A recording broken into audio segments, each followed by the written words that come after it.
आप सबको जय मसीह की। हम परमेश्वर का धन्यवाद करते हैं, उसने हमको एक बहुमूल्य अवसर दिया है कि हम उसके वचन पर कुछ देर मनन चिंतन कर सकते हैं। आइए हम दुआ करें।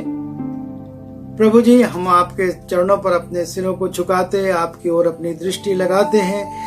हमको प्रभु जी ऐसी बुद्धि दीजिए कि हम आपके पवित्र शास्त्र की बातों को समझ सकें और ना सिर्फ समझे लेकिन उसको समझा भी सकें। मेरे को पवित्र आत्मा का अभिषेक दीजिए, सुनने वालों को भी पवित्र आत्मा से परिपूर्ण कीजिए कि पवित्र आत्मा में होकर वो आपके वचन को ग्रहण कर सकें। विनती यीशु के नाम से मांगता हूँ, आमीन। नीति वचन उसके 18वें अध्याय के 10वें और 11वें पदों में दो शरण स्थानों, दो गढ़ों या ये कहें दो कोट का उल्लेख किया गया है। और जब हम इस स्थान को पढ़ते हैं तो हम पाते हैं लिखा है, यहोवा का नाम दृढ़ कोट है, धर्मी उसमें भागकर सब दुर्घटनाओं से बचता है। धनी का धन उसकी दृष्टि में दृढ़ गढ़ वाला नगर है और ऊंचे पर बनी हुई शहर पना है।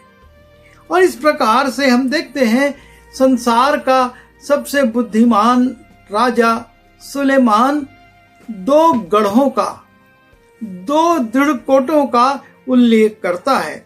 एक है धर्मी का कोट, दूसरा है धनी का कोट। एक है धर्मी की शरण स्थान और एक है धनी का शरण स्थान। एक है धर्मी का गढ़ और दूसरा है धनी का गढ़। और इन दिनों में जबकि हम आसपास के वातावरण पर विचार करते हैं, देखते हैं लोग अपने अपने गढ़ों को लेकर घूम रहे थे, अपने सुरक्षा कवचों को ले लेकर घूम रहे थे और उनको निराशा हाथ आई। कितने लोग जेब में पैसे रख रख कर घूम रहे थे कि उनके पेशेंट अस्पताल में भर्ती हो जाएं, उनके पेशेंट्स को ऑक्सीजन मिल जाए, उनके पेशेंट्स को वेंटिलेटर मिल जाए, उनके पेशेंट्स को अच्छी दवाइयां मिल जाएं, लेकिन पैसा काम नहीं आया। पैसा जेब में रखा रह गया और उनके अजीज चले गए। उनका दृढ़ कोट जो था, जिस पर उनको भरोसा था कि हम अपने पैसे के बल पर कितना लगेगा हम उतना खर्च कर लेंगे, लेकिन कुछ भी काम नहीं आया। और इसलिए हमको इस बात पर विचार करना होगा कि आज हमारा दृढ़ गढ़ क्या है। जब हम गोलियत के विषय में विचार करते हैं, पहला शमूएल और उसके 7वें अध्याय के 4 और 5वें पद में, वहां पर हम देखते हैं कि किस प्रकार से गोलियत को अपने हथियारों पर भरोसा था। वो सोचता था ये मेरे दृढ़ गढ़ हैं, इनके को पार करके कौन शत्रु मुझ पर विजयी हो सकता है।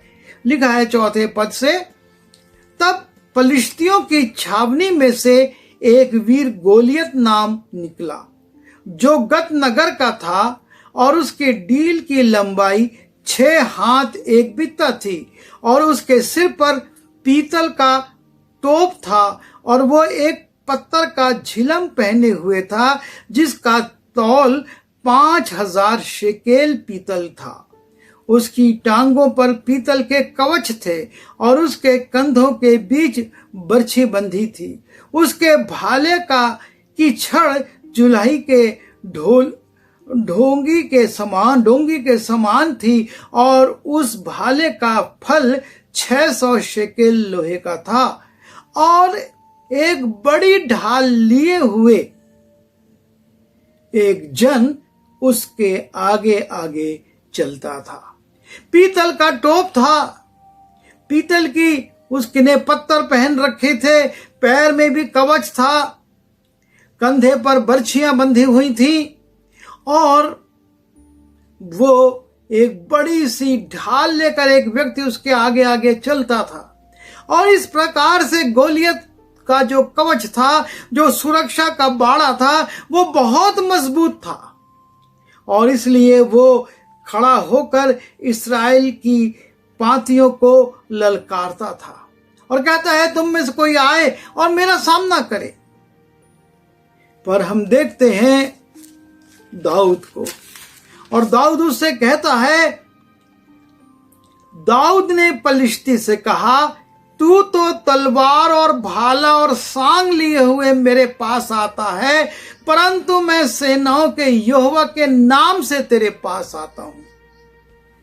उसके पास ना तो भाला था, उसके पास ना तलवार थी, ना सिर पर उसके टोप लगा था और ना उसने पीतल की ड्रेस को, झिलम को पहना हुआ था, ना उसके पैर पर कवच था और ना उसके आगे आगे कोई ढाल लेकर चल रहा था, लेकिन वो बिल्कुल खुले बदन दौड़ता हुआ जा रहा है और कहता है, मैं तो अपने परमेश्वर यहोवा के नाम से तेरे पास आता हूं। जैसा कि हमने अभी पढ़ा कि यहोवा का नाम धर्मी के लिए एक दृढ़ कोट है और दाऊद इसी कोट को लेकर, इसी दृढ़ सुरक्षा को लेकर गोलियत के सामने जा रहा है, जिसके पास सांसारिक दृष्टि से अच्छे हथियार भी थे और सुरक्षा के साधन भी थे। पर परिणाम हम जानते हैं, सारे उसके कोट, उसके सारे कवच, सारी सुरक्षा के साधनें धरी रह गई और गोलियत को एक पत्थर की मार पड़ी उसके माथे पर और वो मुंह के बल गिर गया। वो उठ नहीं सका। वो कहता था, मेरे सामने आओ, मेरा मुकाबला करो। पर उसके सामने जब दाऊद गया अपने परमेश्वर का नाम लेकर, वो मुंह के बल गिर पड़ा और उसी की तलवार से दाऊद ने उसके सिर को धड़ से अलग कर दिया। ये था उसका दृढ़ कोट। जब हम यहोशू उसके 6वें अध्याय में जाते हैं, वहां पर हम देखते हैं कि यरीहो के लोगों के लिए उनकी वो दीवार दृढ़ कोट थी। और जब उन्होंने सुना कि इस्राएली लोग आ गए हैं, उन्होंने यरदन नदी भी पार कर ली है, उन्होंने अपने नगर के सारे दरवाजे चौकसी से बंद करवा दिए और उस पर पहरेदार बैठा दिए कि अब कौन अंदर आएगा। और उन्होंने बहुत सारा अनाज और बहुत सारी चीजें जमा करके रख ली थी कि जितने दिन भी ये घेरे रहे, हमको भोजन मिलता रहे और हम अपने दृढ़ कोट में रहेंगे। पर हम सब जानते हैं कि यहां पर भी ना तोप चलती है, ना तलवार चलती है। प्रतिदिन सिर्फ परमेश्वर का संदूक, वाचा का संदूक और उसके लोग खामोशी से नगर का एक चक्कर लगाते थे और 7वें दिन उन्होंने 7 चक्कर लगाए और उसके बाद उन्होंने तुड़ी फूकी, जय जयकार किया और वो दीवार नींव के पत्थर से गिर गई, जिसके ऊपर इन लोगों को बहुत नाज था। यरीहो के लोग सोचते थे, इस दीवार को भेद कर कौन शत्रु हमारे पास आ पाएगा, ये तो हमारा दृढ़ गोड़ है। लेकिन ना तो उसके ऊपर कोई हथियार चला, ना उसके ऊपर कोई हमला हुआ, लेकिन भरभरा कर पूरी दीवार नींव के साथ गिर गई। यह है संसारिक दृढ़ता, यह है संसारिक कोट। और जब हम लूका रचित सुसमाचार उसके 12वें अध्याय के 16वें पद से 20वें पद में जाते हैं, वहां पर एक धनवान का उल्लेख है जिसके खेतों में बहुत उपज हुई। इतनी उपज हुई कि वो समझ नहीं पाता है कि मैं क्या करूं, इसको कहां रखूं। और तब वो विचार करता है कि मैं ऐसा करूंगा कि अपने पुरानी बखारियों को तोड़ूंगा और उनको बढ़ाऊंगा और उसमें अपनी पूरी उपज को रख दूंगा। और तब अपने प्राण से कहूंगा, तेरे पास बहुत दिन के लिए खाने को है, आराम कर। और तब लिखा है, परंतु परमेश्वर ने उससे कहा, हे मूर्ख, इसी रात तेरा प्राण तुझसे ले लिया जाएगा। तूने इतना बड़ा प्लान बनाया है कि मैं ऐसे ऐसे गोदाम बनाऊंगा, वहां पर ऐसे ऐसे अपने अनाज को रखूंगा, और तब मैं बेफिक्र होकर अपने प्राण से कहूंगा, अब खा पी मस्त रहे, क्योंकि तेरे पास वर्षों के लिए अनाज है। उसका दृढ़ गढ़ परमेश्वर के एक प्रश्न से ध्वस्त हो गया कि यदि आज की रात ही तेरा प्राण ले लिया जाए तो इतने अनाज का, इन बखारियों का, इन गोदामों का क्या होगा। और परमेश्वर यही बात हम सब से कहता है। हम अपनी दीवारों पर, अपने सुरक्षा के उपायों पर कोशिश करते हैं कि ये हमको हानि होने नहीं देंगे। हम अपने पैसों पर सोचते हैं, हम सोचते हैं हमने LIC करा लिए और हमारा भविष्य उज्जवल हो गया, भविष्य में हमको किसी बात की घटी नहीं होगी। और हम सोचते हैं हमने बहुत सोना चांदी धन बटोर लिया है, अब हमारे पास वर्षों वर्ष के लिए खाने को अनाज रहेगा, पहनने के लिए जेवर रहेंगे, अब हमको कौन सी कमी है, और इसलिए हम वर्षों तक आराम करेंगे। परमेश्वर ने कहा, तुम्हारे ये दृढ़ गढ़ जो हैं, ये कोट जो हैं, कब तक तुम्हारा साथ देंगे। जिस दिन तुम्हारा समय आ गया और तुम मर गए, ये किसका होगा। दूसरी तरफ हम देखते हैं, जब हम भजन संहिता 125 के दूसरे पद में धर्मी का कोट, जिस प्रकार यरूशलेम के चारों ओर पहाड़ हैं, उसी प्रकार यहोवा अपनी प्रजा के चारों ओर अब से लेकर सर्वदा तक बना रहेगा। और यहां पर परमेश्वर प्रकट करता है कि किस प्रकार वो अपने लोगों को सुरक्षा देता है। सांसारिक सुरक्षा एक समय की होती है, लेकिन परमेश्वर कहता है जिस प्रकार यरूशलेम के चारों ओर पहाड़ है जिन्हें पार करना आसान नहीं है, उसी प्रकार यहोवा अपनी प्रजा के चारों ओर अब से लेकर सर्वदा तक बना रहेगा। उसकी सुरक्षा तत्कालिक या कुछ समय या कुछ वर्षों की नहीं, लेकिन सर्वदा तक बनी रहने वाली है। और यह है धर्मी का कोट, जिसमें कि वो भागकर शरण लेता है, और जब वो उसमें शरण लेता है तो उसकी सुरक्षा परमेश्वर करता है। हम जानते हैं और बचपन से हम इस कथा को सुन भी रहे हैं, नूह का कोट। नूह जिस जहाज में गया और उस जहाज को 150 दिन तक वर्षा होती रही, पर उसको डुबा नहीं सकी।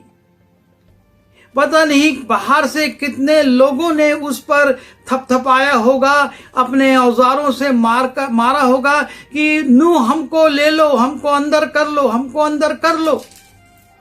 कितने पर्वतों से वो टकराया होगा, लेकिन वो कोट जो परमेश्वर का था, जिसने उससे कहा था कि तू गोपेर के लकड़ी का जहाज बनाना और उस पर राल लगाना, वो जहाज जरा भी ना तो डैमेज हुआ, ना उसमें कहीं से पानी गया और ना उसमें कोई हानि हुई। उसमें रहने वाला नूह पूरी तरह से सुरक्षित रहा, जब तक कि परमेश्वर ने फिर से पृथ्वी को पहले के समान सुखा नहीं दिया। वो उसमें रहा।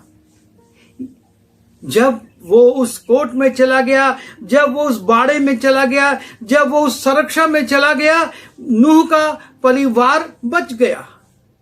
यह है परमेश्वर की सुरक्षा। यदि परमेश्वर की इच्छा के अनुसार कार्य किया जाता है, परमेश्वर जैसा जैसा बोलता है वैसा किया जाता है, तो परमेश्वर अपनी वो सुरक्षा देता है जिसकी कल्पना हम करते भी नहीं और जो हमको संसार से मिल भी नहीं सकता। वो सुरक्षा हमको मिल जाती है।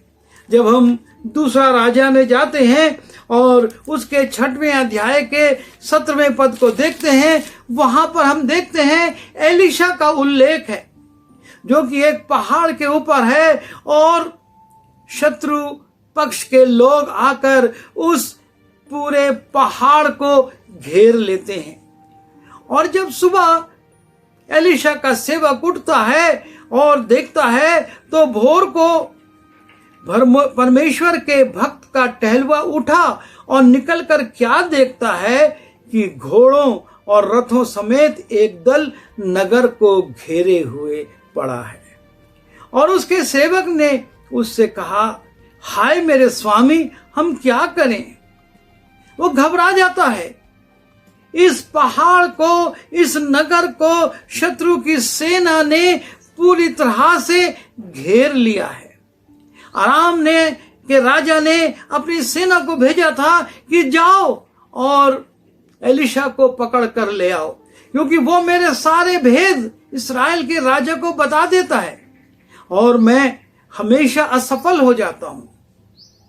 पर परमेश्वर के दास एलीशा के चारों ओर परमेश्वर का कोट था, परमेश्वर की सुरक्षा थी, परमेश्वर उसका गढ़ था, परमेश्वर उसकी शहरपना था।